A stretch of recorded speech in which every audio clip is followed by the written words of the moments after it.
The following is uncensored. Viewer discretion is advised. What's going on? Welcome to the fucking Spontaneous Combustion podcast. I'm Dave Kryszczak. This is episode 1, the pilot episode. It's going to be wherever you like to listen to podcasts, whether that's on Spotify, iTunes, SoundCloud, Facebook, and I'm going to try to get them on Instagram too, stories. I'm here with my man Colin Segan. Say hi. Hey, what's going on? And Colin's the first guest. He signed the dotted line. I promised nothing was being held against him while he was signing it. And I'm going to talk to him today about whatever comes up in our conversation. So Cool, man. Well, thanks for having me on. I appreciate being the first of many, hopefully, and I wish you the best of luck with everything. Thank you. So when let's just talk about how we had met first, because that's what I'm liking here. So I met this gentleman at an event that I was actually receiving an award for up in Lucian's Manor up in Berlin, New Jersey.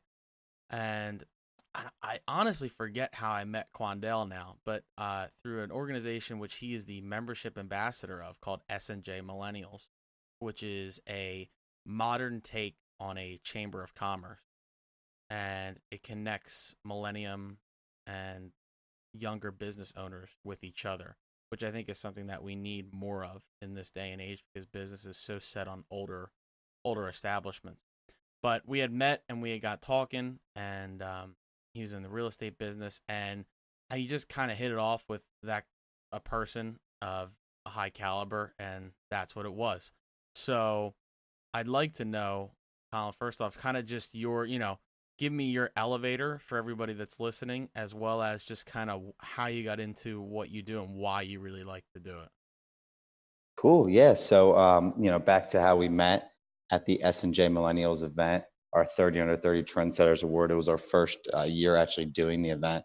And Quandale, who is our founder and president, he really kind of pioneered this whole event. And it was, just kind of a thought in his head, really. And, he was just so determined to do it. So, shout out to him and props to him for kind of rallying the troops on that one. That event turned out really well. And, you were one of the recipients, and it was just an all around awesome event. And so, really for me, it's just about, I'm just very open-minded. I consider myself curious, and, I don't know if my set destination is, I guess, set, if that's the right way to put it. It's more just, I kind of just go with the flow, and, every day is a new day, and, I just try to make the most of it. So for me, it's just really, taking it one day at a time and looking into the future, and, I'm just constantly planning and thinking, and, that's me in a nutshell, really. But yeah, and then I just saw that this is new, if I'm correct, that you've now gone from being sort of like the intern level to now you're actually a loan officer with CMG Financial.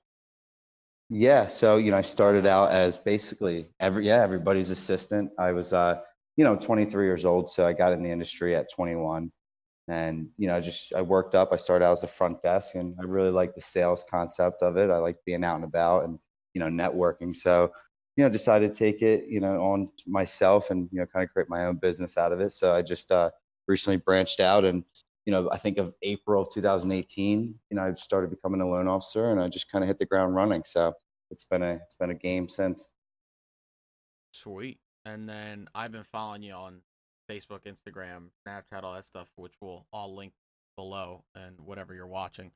But I like you have a sort of vibe to your social media, which from meeting you and then looking at your social media perfectly reflects what you're all about. Awesome, You said man. you're Thank like you. a go with the flow kind of guy. So Mm-hmm. so before CMG, obviously you went to school and everything. What did you think about school? So I was never a school guy. As a matter of fact, I graduated high school with a 1.2 GPA. Oh I my just God, always, really? yeah, it was just, and ironically, my sister Ellie, who is a grade below me, she graduated number 1 in her class. So, it was just, it was ironic how that played out. But I was somebody that kind of caught on late. I was I was a little bit of a freelancer when I was younger. I had a painting company that I started at 16 years old. So my style of, education, I would say, was just a little different. I just didn't fit in with the norm. And so I was always entrepreneurial like.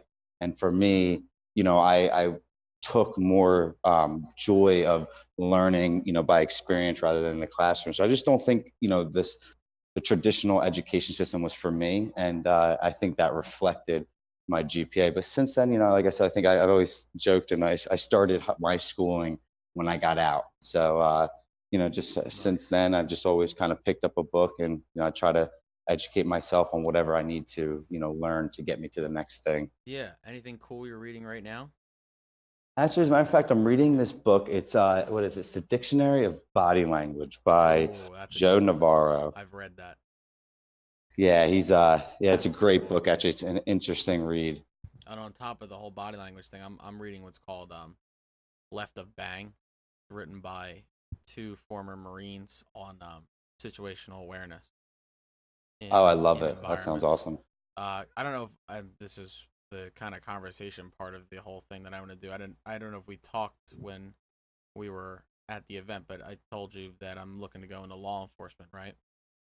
I don't know if you Yes, I know remember that. you said Yeah. that. And it's funny. I was in public speaking class. I'm not a school guy either, but you got to do it. You know what I mean? Hmm. Kind of those things of having that emergency thing that says if everything else fails, I have a piece of paper that says I can do something. I guess Yeah. But I got into this public speaking class, and they're like, "Well, you need to give an informative speech." I'm like, "Okay, let's talk about body language and situational awareness." And I played a trick with this kid in the class. I have all like training knives and training pistols and everything that are all fake, but I was like, let's play a game where I was gonna have this kid unknowingly to the class of like 35 people start like causing a ruckus while something was going on with all this fake stuff I'd given him, and then go into a whole speech about situational awareness in schools and just in life in general. Um, and it went off crazy. And at the end, I'm like, yeah, this is why, cops do certain things that they do, and why people act a certain way around certain people because of situations that happen like this. And until they see it in front of their eyes, or until they read about it, like perceiving body language and translating it back to you in sales, is Hmm. you can tell whether somebody really cares about you or not. You know? Like, I Yeah, know absolutely. when somebody comes up to sell me something, if they're actually selling me something or if they're just trying to meet a quota for the month. And it's transparent. I think, back to kind of the situational awareness and the body language. I think I would actually even blend emotional intelligence in with that as Oh, well. yeah. It's that unique style. Like I said, it's the untraditional education. That's not really, there's no spotlight No. on it, but it actually plays the most important role And in I life. wouldn't And even call it a skill specifically. I would call it more of like a mindset. that's a good point. Like for Yeah. I mean, me and I think you can personally, sharpen your mindset with oh, that as well. 100% by educating yourself with knowledge. But like as we always say, reading a book is not going to get you everything unless it's a book Hmm. on like statistics because it's all on the page, right? You can Hmm. read a book about situational awareness or about emotional intelligence or how to read people, but until you actually go try it, you know what I mean? Like I remember one Yeah. time It's a I would different, just go to the bar and kind of sit around and just mess with people. Like you can play certain emotional cues with people and they play like cards, man. Cards in a house. It's like the uh the the way that people fall out is ridiculous. People are all extremely manipulable if you hit them the and right way. especially now with technology being such a huge factor in everyone's life, it's really interesting now because attention span is at an all-time low, and Oh, yeah. body language shows. I mean, because people don't talk anymore. We don't talk to to each other. We text each other. So No, yeah. body language is really becoming, I think, a new way to really understand people in sales and life and anything I just always about. I always tell the story of I did a quick survey on Rowan's campus of 100 males and then 100 females out of who would talk back to me Hmm. if I said hello to them while they were walking to and from class. Um, and out of the males, I had a 13% success rate in conversation that lasted more than 30 seconds. And with females, I had 27% chance of success within more than 30 seconds. And Interesting. the guys were just kind of, and no matter who, other than the people I succeeded with in more time, it was all one-way conversation. It was like and this is like, it sounds foreign to you and me, right? Like, but could you imagine walking up to somebody and saying, "Hi, how are you?" And all they say back to you is "good," and then they just stop. And Sounds like say, my little brother. "What's your name?" And it's like, "My name's Dave." They just stop. Like, and when I was first talking to somebody like that at school, one of my classes, freshman year, I'm like, "You are a fucking robot, dude." I'm talking to a robot right now. 100%. What do you think that I'm is? convinced. I mean, like, why? That's do you think it is the technology? Is it that's the the new day and dumbing down age? of society. You think so? I mean, I don't know. I mean, I agree. I mean, you and I are probably raised the same in terms of the aspect of, yes sir, no ma'am kind of deal until they tell you otherwise. Well, we're the in-betweeners. We're the right? generation that, kind of we grew up, I grew up playing cops and robbers, but, at the same time, I also grew up with the new cell phone kind of age as well. So I say that we're the last generation that knew what outside is. Exactly. Like, and I it still played plays a outside huge as a role. kid, but then I also, at the age of 12, 13-ish, became a very avid like video gamer just because of the advancements being made in that world. And I also was the first to experience what an iPhone was and how what Facebook was, and I remember the ones the first phones. We were living. Well, the first real phones were like the Razors. That was like the cool I had phone. one of those like when I was like 9. I was the coolest kid on the block, man. Yeah, and now it's it's funny. Well, the other thing with technology that really is interesting is that they say it's like the common denominator. You take a look at that Apple Watch. You 20, 30 years ago, you could tell a millionaire by their watch. Now, you can't. It's a common denominator. So in a lot of ways, some ways it dumbs down society. In other ways, I guess there are positives to it. But so it's just interesting. It's unique listening to it, and I always find myself in these conversations of technology and what is it going to do, and the artificial intelligence and how is it going to help and hurt. It's not growing at a normal rate either. It's at no an artificial intelligence rate. now. It's ridiculous because they made robots that can teach other robots. So now they're just kind of trading information off of themselves. So well, and the other thing are the algorithms were set to always constantly expand upon itself. They're so it's really, if you dive into it, and I'm not really as well versed as somebody who studies this field for a living, but as far with the AI, like I said, I'm a curious, just open-minded person. So I'm always thinking about what's the world going to be like in 20 years, and what am I doing now that's going to change, in 20 years, just based off of the way life goes. So, technology is a huge part, and AI especially. And so with the way you're starting to see this come to play, if you look at Alexa, like when we were on the phone earlier, you told Alexa to stop, and I find myself, even the other day, I asked Alexa, "Hey Alexa, what time is it?" And so instead of looking, I did that the other day too. Yeah. So instead of looking at your phone, yep, exactly. So it's so we're becoming more programmed to rely on this, and that's what I think the scary part is. So it's 98% of the world's information. That includes the Pentagon. And that's Jeff Bezos. That guy is ridiculous. I know, and it's funny. I started kind of just. He's just so interesting. Really, he doesn't do public stuff. He doesn't do books. He doesn't do much of the PR like most millionaires and billionaires do. But I just don't think that's him. No, I don't it's totally not. Which is why he's so special.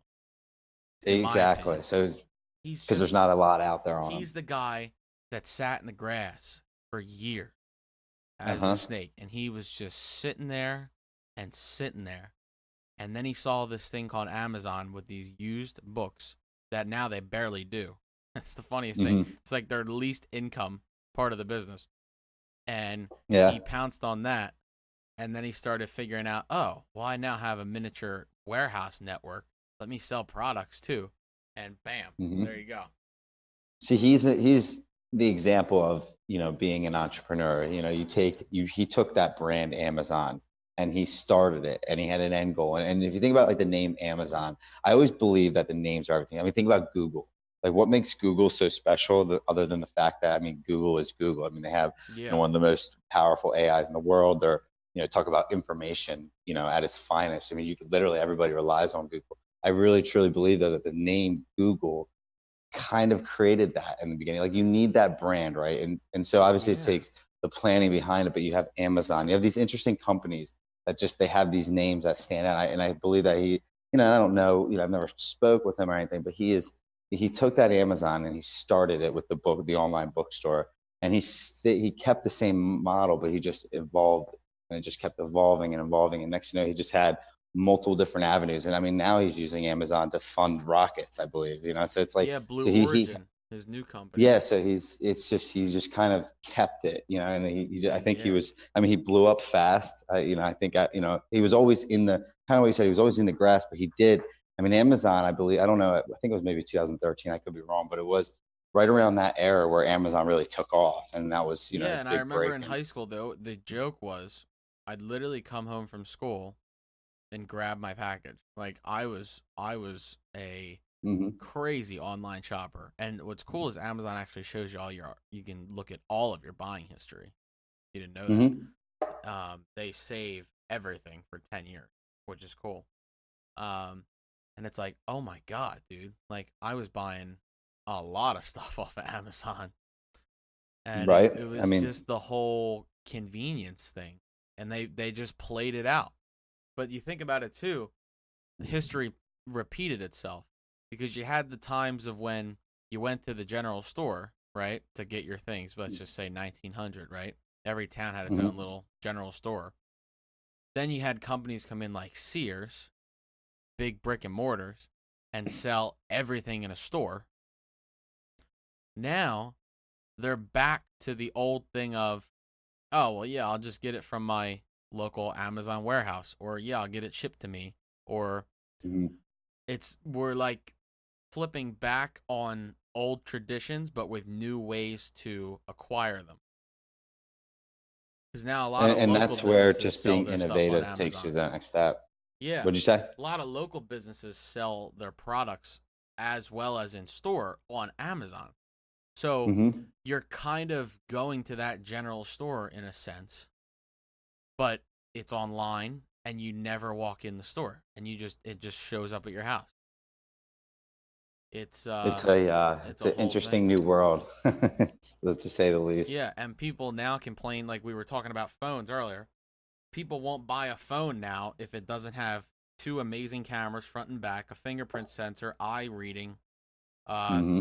4G LTE, unlimited data, text, phone calls, uh, the ability to run all my emails, all my text. It's an extension of my computer. And 5 years ago, it could barely do any of that. So, do you think it's positive or negative I at think it's just a both. general? I think Yeah. for the people like us that are maturely minded and that understand when to put it down, I think it's a positive thing. Because I like Facebook. I've been on Facebook now. They just sent me a thing for 10 years, ironically. So Hmm. I illegally had a Facebook account for a while, as a child. But everybody that I've known or have met, you then get a deeper insight into, or my family that I don't get to see often, or friends that live across the globe. I would have never met any of them was it not Hmm. for Facebook, Skype, the internet, games. That whole thing would have never happened, right? But also, Yeah. you have those people that are less minded that way and they live on social media. Those are the kind of people that law enforcement love because if you commit a crime, we can basically find out where you're at on social media. Hmm. Part of It's the like a thing it's I did with the Marshal better than a Service. fingerprint. Yeah, part of the thing I did with the Marshal Service was social media investigations during my internship. And if I had your phone number or your name, I could probably find all your social media, and then based off the people we were looking for, they would post where they were at all the time. And Oh that's wow. that's giving away your information freely. And we know there's that whole big privacy scandal when Zuckerberg got roasted by everybody in the feds. But when we click all those OKs and all that, yeah, I allow this, I allow that, you're just giving it away freely. Actually, speaking of that, the terms and conditions, I was literally just reading about that. That's And a whole they thing. say, I forget what the number is, but it's some crazy amount of hours that if everybody if you, on the average person's phone, if you counted up the amount of hours of terms and conditions you'd have to read, per app Oh on your yeah. phone, it's like 70 some hours or maybe even more or less, but it's like a crazy amount of, hours that you have to read. And And I thought that was interesting. technically every application is supposed to have its own TOS. So Mm-hmm. that's everything you want to put on your phone. Everything. Any application you open, which I open about 20 a day, different applications, Mm-hmm. I would have read through all of that. Now, luckily, we have artificial intelligence that goes through and reads. There's a couple articles online that looks for the important stuff that affects people. But yeah, it gives away, you give away part of your rights to be found by law enforcement perspective by just owning an account on the website. So, but they're saying by making a Facebook account to the effect of you can't say that, if you get found by law enforcement using this, that it's an infringement of your right to speak freely and share what you're doing because you already accepted that. Like little stuff like And that. that's where I And it's think, written in so yeah, I think much that's where there's jargon. a big loophole. I mean, Yeah. I think you said something as well about where Amazon owns like 98% of information. So you take, there's a huge gray area Oh yeah. between, I don't even know who it's between everybody really, because there's even people in the enforcement are going to have this issue. And it's really about the information and trying to play with that whole free speech, the right to do whatever kind of deal with the Freedom Act. And then there's the actual information sharing, and that's inevitable. I mean, you took in my industry, I'm in real estate, real estate agents can buy leads off of Zillow, and through your, the cookies on Zillow, Yep. if you go on Zillow and you hit a few buttons and you don't mean to, that automatically sends your information to about 5 or 6 or however many agents bought that territory. Wow. And they can, now all of a sudden they have your information, they're calling you, they're emailing you, so it's almost unwillingly, but you're allowing it to happen through these terms and conditions. Yeah, So it's interesting. And people argue a lot about their privacy being infringed when Mm-hmm. they're like, well, they're talking about it on Facebook. I'm like, well, that's your first problem. If you wanted to be private about it, Mm-hmm. why are you on Facebook? Yeah. Know what I mean? People get all angry and stuff over what's going on in their digital world because of them posting it in their digital world. But It's, those people that just, they live on it. There's addictions. Excuse me, mm-hmm. The CDC is trying to pass a form of addiction to this stuff. Well, there is. I think there's like Yeah. a scientific, I don't know the whole gist of it, but I remember I saw this scientific like explanation of, when you get a notification, it signals something in your brain and Yeah, it triggers some dopamine. Yeah, and it, you get happy, you get excited. Yeah, like what You're if like, oh, Drake just followed both of us on Instagram? We'd both be like, holy shit, dude, Drake's following me it'd on make Instagram. my day. You know what I mean? Yeah, that's true. That like, you got to think of how that was designed, and was that intended to be that way? Well, even the whole Facebook, like, what's on your mind? What's on your let's mind? hear what's on your mind. Yeah, that's all. They're asking you to share, your thoughts, and as soon as you make that post, there's bots and AI analyzing what you've said, categorizing it against all your other data, and then they sell it to their advertisers. Yeah. because And it's I get ads for all sorts of law enforcement stuff all the time because well, I how talk about the about it a whole lot. I was actually just talking with my buddies over OB Media, Skylar OB. Oh He's yeah, those shout out guys. to Yeah, them. they're great. They're I was just hanging out with them, they're buddies of mine, and we were talking about how they were looking for like a new camera or something, that related to a I piece of think I know where you're equipment that they going. needed. And they said it, and he walked out of the room, and Harrison, who's the co-owner of OB Media, he basically is like, oh, he pulls up Facebook, and boom, there it is, There's right? an And ad. you hear the common that happens all the time. You're talking about a bicycle that you want, and next thing you go on Facebook, and there it is. So what's the deal with that? What do you think? What What do I've you think about seen that? they've tested on that is some people have allowed the use of their microphones for Facebook, which you've completely consented to. It's just like when I say Alexa from across my room, which is 20 feet, by the way, she rings up. Never mind, she rings up. I could whisper her name and it will pick up. Because it's Interesting. learned my voice so well, which is also scary. However, they get to the whole idea of Facebook is allowing, or you are allowing Facebook or other applications. They mostly do it on Instagram too, because they're owned by them. They run voice recognition searches. So if I say a lot of bicycle stuff, that will be understood by the algorithm. It is all basic words too. It's nothing too complex, It's like like triggers. dog food, bicycles, Yeah. shirts, hoodies. It will generate advertising based off of that because the advertisers have already put in their vocal trigger words. Oh, interesting. Yeah, Okay. and So I it's like with believe, hashtags, kind yeah, of and deal, same concept. I have a business account with Amazon, but I believe Mhm. Amazon is also starting to do it as well as Google already does it. They've already they were legally questioned on that, and they did answer yes to that in a very roundabout way.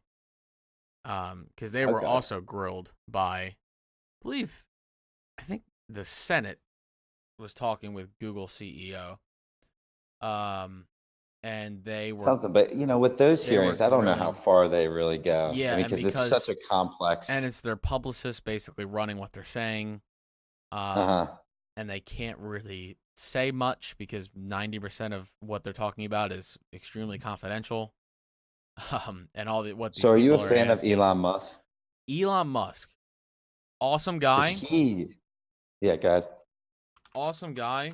I have to look up something because I remember um, he just got caught in something. Let me look this up on. Oh yeah, Guardian, dude. I haven't been Was on the it Guardian the in a while. smoking pot on the Joe Rogan No, podcast? lawyers say That was a good one. Musk's comments about men who helped rescue Thai team were free speech protected, and he was supporting a a filing, and they were saying that there was a lawsuit by a British driver who helped rescue the boys' soccer team that was trapped in Thailand. Musk defamed him by calling him a pedophile and a child rapist, which I don't really understand it. I've read the whole article, but he has that kind of vibe to him where I definitely think he'd say whatever he wants to anybody and really not care at all. I think I think Elon Musk, it's ironic. I've always thought that was so ironic about him was that he named his company Tesla, and Tesla and him have a interesting connection where it Yes. seemed like Tesla had he just had so many great ideas, and he had so many. I mean, he's obviously one of I don't even know anybody really smarter than Tesla. I mean, maybe Da Vinci or someone like that, but he's just a great mind of our of our world here, and he couldn't bring his ideas to market. Now Elon Musk can, but there's something about Tesla where it seemed like he had the solutions, and it just never, it was just always, overplayed or underplayed, or, Yeah. with the Now whole Thomas Edison story. Yeah, now I have driven a couple Teslas. Have you? Yeah, just a couple. My brother works down at the ports, so when they get imports, I may or may not test drive them, allegedly.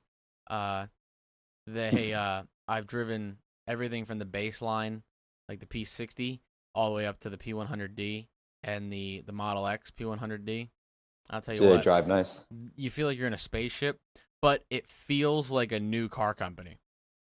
Like, Oh, interesting. me personally, I drive a Cadillac, so I enjoy, it's just my mindset too. I enjoy that brand. I enjoy how it's made. I enjoy how it drives, Hmm. the whole thing. And knowing how that feels, and also driving, I've test driven a couple luxury cars like Bentleys and Maseratis and things of that sort, and Aston Martins.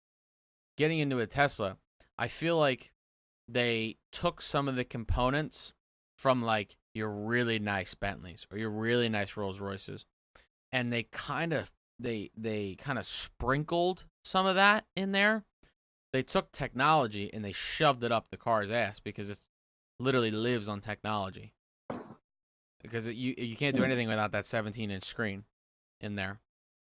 Really? Yeah, everything is screen in that car, other than your turn signals, just about, and your wipers. Wow, that's cool. They have And pedals, right? I would assume. yeah, and the pedals and everything. But it in California specifically, it's got the autonomous driving, so you can basically just let it drive itself on any straight line path. And that's in most modern luxury cars as well. It's got what's called adaptive cruise control. It'll slow the car down. It will speed it up for you. It'll brake. It will go. Hmm. The Tesla can actually like make turns and stuff though, which is where it really sits in. But in terms of like interior quality and how the car functions as like an old school car, it's hard to find it because Tesla's never made interiors before. They've never designed a car before, and they basically pulled this company out of thin air and said, "Buy our stuff because it's got a battery and it goes really fast." You So know? do you think that he has, do you think it's the future car? I mean, you think Well, number Tesla will one, be I right think up there he's with playing with Ford? the stock market like the Wolf of Wall Street because I'm looking at his 5-year index for his company's stock. Um, and while it's quite spicy in terms of how it's spaced out and the couple dips they've had in the last year because of their manufacturing issues, they're still going to end the year out with about 31st. They'll have about a 15% gain for the year. So I Yeah, I see it and here. that's It is a that's little choppy. with but that's with all of the problems they've had. And that's also, I feel like, with against the whole industry, as I mean, They are Elon literally Musk has fighting the been, car industry. that's where I feel like he's one of those underrated, pioneers of the He's an day, underdog. and he is, and He's a to a max. I disruptor. mean, but we need more of those in a way. Yes. Like, so it's, but it's, that's where that interesting, back to the whole, is it going to be negative or positive in the sense of, is technology going to change? Is the world getting better or is it getting worse? And so you take a look at like an Elon Musk. I mean, look what he's doing with the Boring Company too, where Oh my gosh, the he's building, tunnels and the whole thing. but that's like, It's that's the underground so railroad of this futuristic. century. It That's the is. that's the It's. intercontinental rail system of the next 100 years. And that's, I think, how highways will be. I mean, I see that in like 100 years, Yeah, that being. I 100% agree with you. So it's just, but I don't know if the credit will get, really thrown his way, or I guess only No, history will tell. But but it's also kind of like how Thomas Jefferson just kind of made all the money off of all the inventions. hmm You know what I mean? That was yeah, the light bulb was like a proof of concept, you know? yeah, They were messing around with a couple things and they made light and they're like, "Oh, what's this?" You know? So, this whole electric car battery thing, but it's also he is edging automakers like GM and Ford hmm and Chrysler, Fiat to start making electric cars. So, if Tesla were to die in the next 5 years, I don't think its effect would die. Number one, I don't think the exactly, company's going to yeah. die because Elon's pouring his own money into it from his capital investments, and he also owns hmm quite a bit of PayPal. So PayPal's not going away anytime soon either. So whether it's his money running the company or it's the clients or the customers' money, which those cars cost a lot, so I would hope so. Um, I think that he was really just the disruptor in the industry to push automakers to start on the electric business. because none of the major automakers were doing it. Now they are. So in some ways, he kind of does get the credit in a way. It does go back to him. Yeah, but I don't know if that would be like the one that they'll read on the headlines. That would be the ones that lived it and saw it would say, yeah, Elon Musk was the guy that ran this company called Tesla, and he sparked the movement towards all electric vehicles on the roads because he was the first one to really commercialize it and make it an actual company. Because so what do you think about like his SpaceX though? What do you think he'll do the same with? That's kind of like Jeff Bezos with Blue Origin. I think it's just a hobby. I really think it's just something that they're interested in. Yeah, I really think that it's just a thing of like, hey, let's try it. I have the money to mess around with this. If it works, awesome. If not, does it really bother me? No, not really. I agree. I think you're spot on. I think they're kind of throwing the money at the wall and seeing if it sticks. Because then what if, okay, hypothetically, if Tesla fails but SpaceX succeeds and you're sending regular people into space, holy shit, you just open up a whole nother can of worms. Well, I think what SpaceX is like they do something with the space station. I don't know exactly. They're privatized. They're privatized, but they're also anybody that is trying to do anything with rockets has to comply with NASA.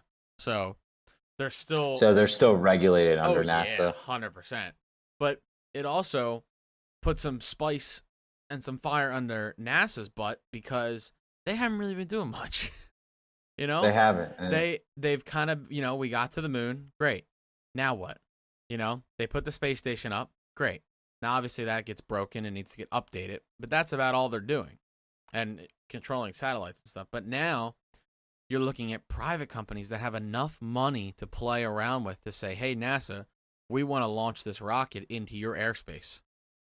Now it becomes more of a law-based thing or a regulatory-based branch of government to now, the whole Space Force thing. I don't want to get on that topic, but now we're talking about, militarizing up there, moving I think somebody in China or somebody in India is trying to work on space farming to make crops.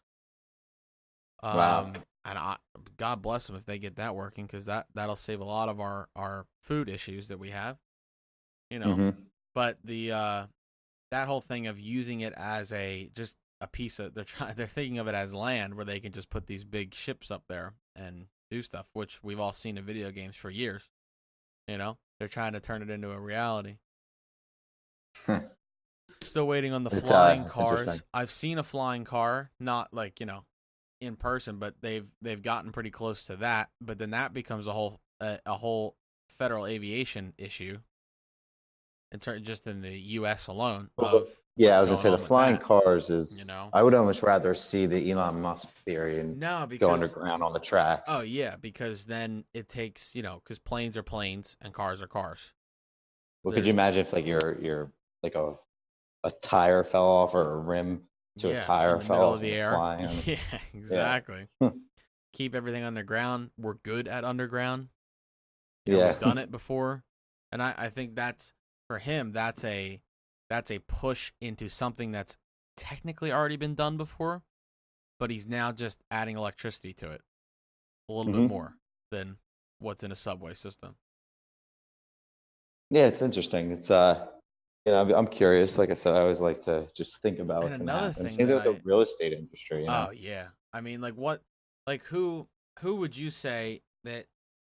Was there anybody that you were watching on YouTube or TV and you said, man, I really like what they do in terms of the real estate business? Like, do you have any not physical mentors, but like any online mentors or anybody that you look up to in that business? No, not really. I think I just get a general pool of people. I just always liked it. I was always in construction with the painting company, young. Yeah, I know what you mean.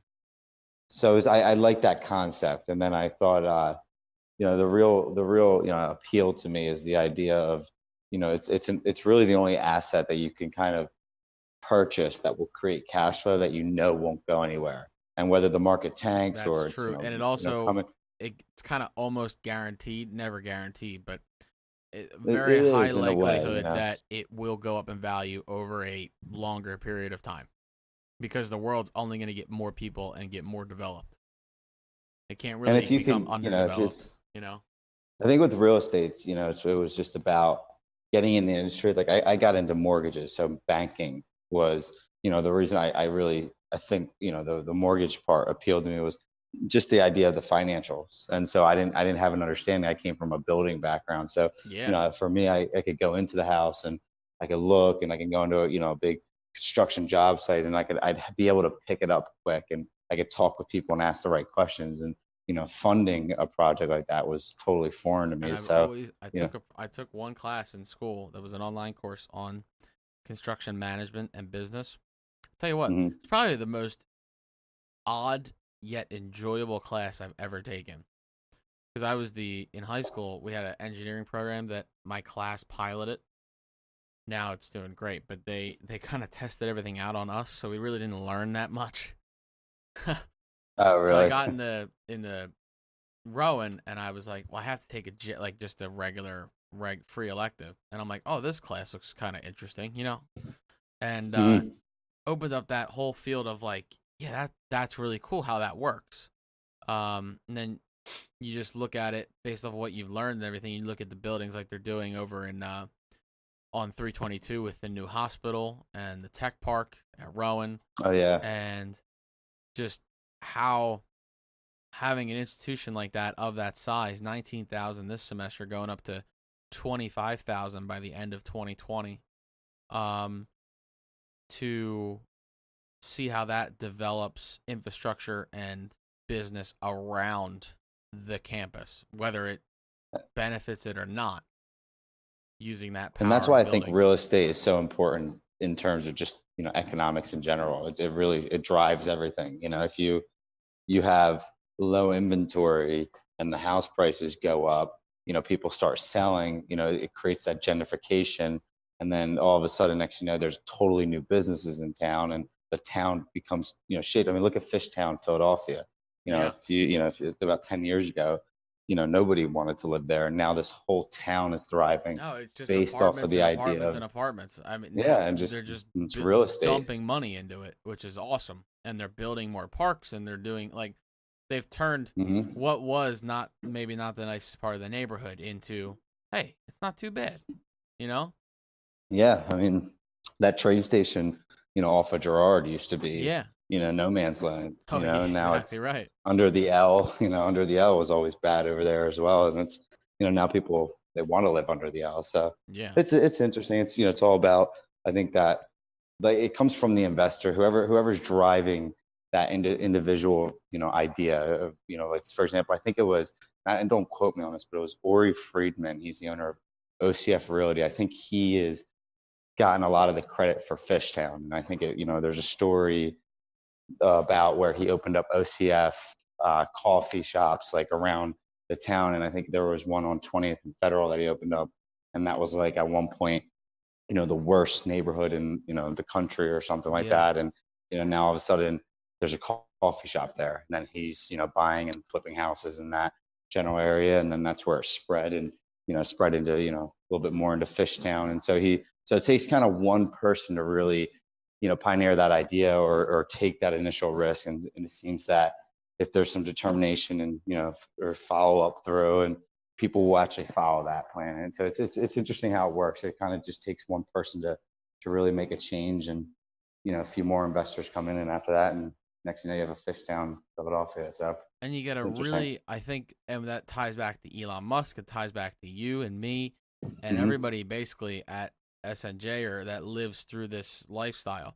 If you're going to do something, stick to it, whether you're wrong or not, because probably, I could assume, that when he's walking into setting up coffee shops in that part of town, they're like, oh, you're going to fail miserably.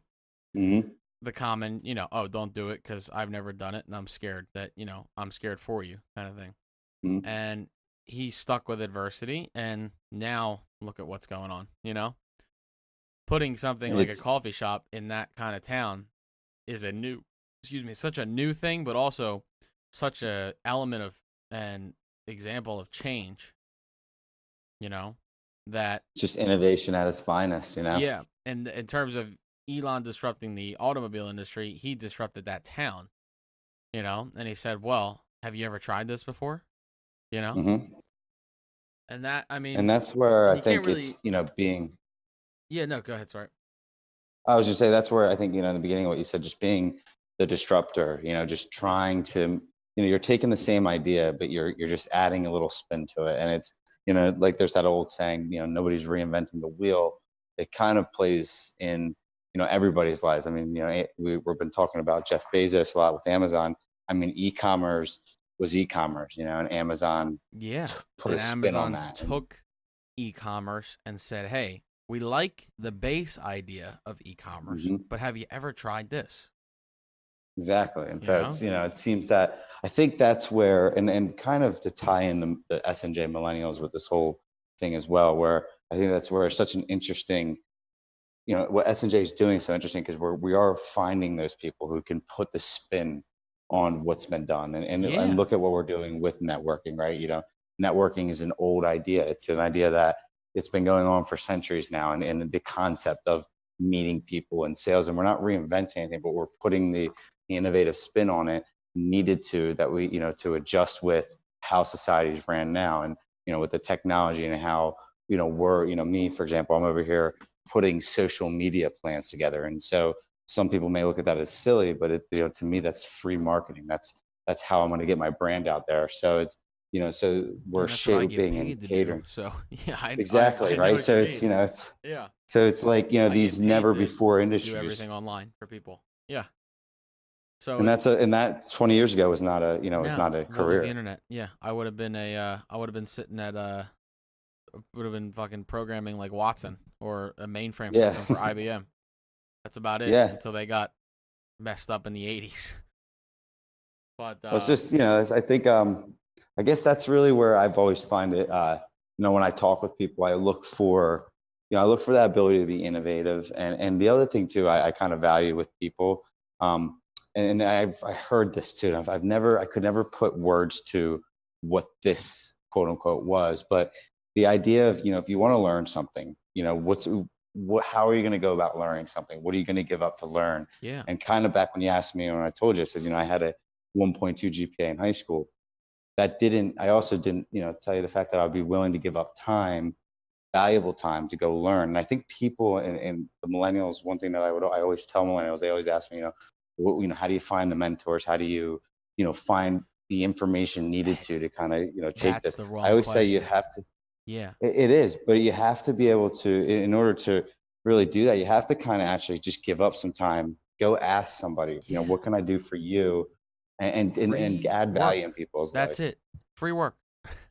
Free work, That's the answer, and man. people say that they're like, well, why would I give up my time, to Because you're go going to do get it that? back from them. Well, yeah, and I always ask them, well, why would they give up their time to help you? Exactly. So if you're established, so it's just, I've always valued that in people, and there's the millennials, I do think lack that understanding, and I think there's a lot of factors with that, but I do, I think with S&J millennials, we are trying to instill those values, and so it's interesting. I mean, look at our members, somebody like yourself who is obviously well established, has very good values, and your morals are on point. So it's either there you can see that, and I don't think we did anything. I think what happens is just that law of attraction.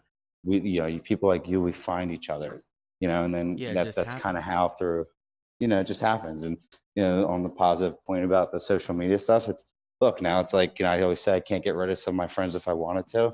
So, it's Ain't people that the like you, truth? it's like, Yeah. yeah, it's like now we can stay connected, and it's almost like you meet some people that you've known off of Facebook for 5 years and meet them in real life, and it's like, hey, how's your mom doing? So it's just really cool. Yeah, I have a friend from the UK that I've known for 9 years. I've never met him. But we know each other like we've been friends for 9 years, you know? Yeah, And and that's not that's uncommon the nowadays. power of social media allows us to do that. And that was meeting through video games, So that whole world. But back on the mentor thing, because I really enjoy this subject, because people always say, and I think the people that talk about it on YouTube and stuff, like your Grant Cardones and your Ty Lopez's and your Gary V's, I think Mm-hmm. the way they say it is because they are mentors. So Mm-hmm. they just say, yeah, well, you got to go out and find them. Yes, but you need to give up. Gary Vee said it best. You need to give them free work, internships, personal Yeah. assistant jobs, just bullshit work that they don't want to do, but you prove to them that you can do it, and that's a trust factor. Then Mm-hmm. you're like, hey, I've done this for you. Now what can you do for me? Kind of deal. And Um, that's really all it is. It's yeah, nothing and more, it's nothing like one less. of But my there seems to professors. be. They worked for a company that remodeled the Pentagon's basement. It worked for an architecture firm with 52,000 employees. And you're like, how do you talk to this guy? You know what I mean? One of Mm-hmm. those kind of people. And we got talking, and then little did I know later, 3 hours later, we got done talking. And then it was like, hey, I'd like to help you with whatever we talked about before, like some research or whatever. If you could provide me with some insight for this business idea that I have. Done. There you go. It's still negotiating. It's just Mm-hmm. negotiating with people that have more than you. Well, so the idea too, I always think of is, like if so somebody needs a mentor, what's their mindset? Yeah. What are you, why, number one, why do you need a mentor? What are you trying to accomplish? What's your goal here? And I feel like sometimes we're not honest with ourselves a little bit. We want to find a mentor. Like I guess we'll use mine industry as an example. Mortgages is a very complex industry. The guidelines are constantly changing. And if you don't come from a banking industry, you need people to lean on. You need, your underwriting team to rely on to give you the, right information. And you can't, and it's a fine balance. If you're, what's a, like, they say there's no such thing as a stupid question, but I do think that there's a such thing as, being resourceful or not. So, what is something to That is take to a true. mentor and say, okay, like, I need help with this. Like, what's the answer to this versus, what can you ask them? I always say, do you ask them for strategies or do you ask them for answers? And, if you're asking for answers, you're not thinking of strategies to go find that You got answer in the Google, man. future. You know, And that's, Google's for your answers. Because Google is, anything can yeah. be answered on Google. I learned how to do some of the work that I do on Google. You know what I mean? Or just ask Through Alexa, YouTube, or ask, you know? ask Alexa. That works too, or Siri, or Yeah. Google, or anybody. I mean, the people that you're asking these questions to should be of such high caliber that they don't actually give you answers. No. You know, they should be giving you those, or that hypothetically, I would appreciate hinted strategies. Or it's, Hmm. people talking to Gary Vee, right? He'll tell you, yeah, you're wrong, but try this, you know? Hmm. Or he'll just pound it into your brain, like he's been saying for the past 5 years, to run social media ads because they're underpriced. But still, people don't run social media ads because they're still underpriced, you know? Yeah. And So, but I guess the he other part hints of it at is, them, are you, well, the most of the time too, I've noticed this is nobody listens. I mean, not No, nobody, but that's a generalization. But I understand. I mean, it's hard to. It's the idea of, you get somebody, and that's where I think there's such a huge gap of understanding when it comes to the older generations and this new millennial, and I think what's the younger one, Gen Y, Yeah, something like that. Generation Anyway, X. Yeah. yeah, so the younger generation than us. But the millennials, there's such a huge gap there because there's just such a lack of understanding, and I think that why our generation, and I guess we're considered millennials, but we're that in betweener of the technology Yeah. and old school, playing outside kind of, mindset. Where I think it's so valuable, and we have to play such a big role here, is because there is a huge gap. So how do we get people to connect with one another? And so we, where there's no so we have these Generation Xers who are trying to teach millennials, and they're trying to teach them, traditional ways. But these millennials are growing up on technology, and their attention spans are lower. So they're, now all of a sudden they're learning differently, and they're receiving information differently. So now the Generation Xers are trying to feed information that they're not understanding, and there's creating that, disconnect. So it's just how do we, kind of perfect this as we, continue to evolve? But more importantly, how do we, because we need this. And I think that the traditional education system is failing us, complete, it's just completely, failing us. I mean, I'm a living example of it, with the 1.2 GPA. So where do we find that? And where do we, how do we fix that? And it's just, these are the questions that I think, people like yourself and I just need to keep asking ourselves and, really talking about. And I think, that's how we solve it, really. Yeah, and like the other thing I like to think about, we were talking about Musk, Bezos, a lot of big players. Mm-hmm. Who's next? You know, like Yeah. in 20 years, right? Who's gonna be POTUS? Who's gonna run the military? Who we could know these people, or we could have influence or have known these people or have seen them tried and failed. And I think it's just the thing of, we really need to think about when the old generation's over and when the new generation finally has a say in what's going on, how we're going to act in that situation. Yeah, I guess only time will tell. Ain't that the truth? All right. It's we'll see, man. That was a great 55 minutes right there. I got some quick rapid fire questions for you. Shoot. Would you rather be famous or successful? Successful. Okay. And why is that? I don't know, because I think success has to do with happiness, and I think attention has, I don't know, it's good and bad. I don't really like attention. I'd like to play under the radar, and nice. I'd rather just be happy. I gotcha. Okay. What if you're technically employed by CMG, right? Right. What would be your immediate mindset thought, or your first step, if your boss just walked in and said, "Yeah, we're gonna have to drop you tomorrow"? I would just call around and find a new company to work for. Oh yeah, because you already have you're all certified and everything, so you can just kind of switch up, right? Yeah, you just kind of plug and play, adapt and react, right? Yep, that's how it goes. Okay. Let's see. If I couldn't do mortgages, though, again, like if I, for whatever reason, said, you can't do mortgages ever again, you have to completely restart. Yeah. I would just, I'd go home and I'd write 10 things down that I liked. And with that thing, based off of what my goal was that I want to do, always real estate development. And I'd find something within that field just to learn. I'm constantly looking for learning, opportunities. Gotcha. What do you, this is one, because I have one. I'll tell you once you tell me. Do you have any secret talents or skills that you don't get to use much? Yeah, I like to draw, and I can draw really. I kind of got that vibe maybe from the painting, that you're a little artistic because you like the idea of sharing a freshly painted room is like, you get the smell, the after effect, and looking at the before and after, it's like, oh my gosh. I play 5 instruments that nobody really knows about. I'm actually playing tonight.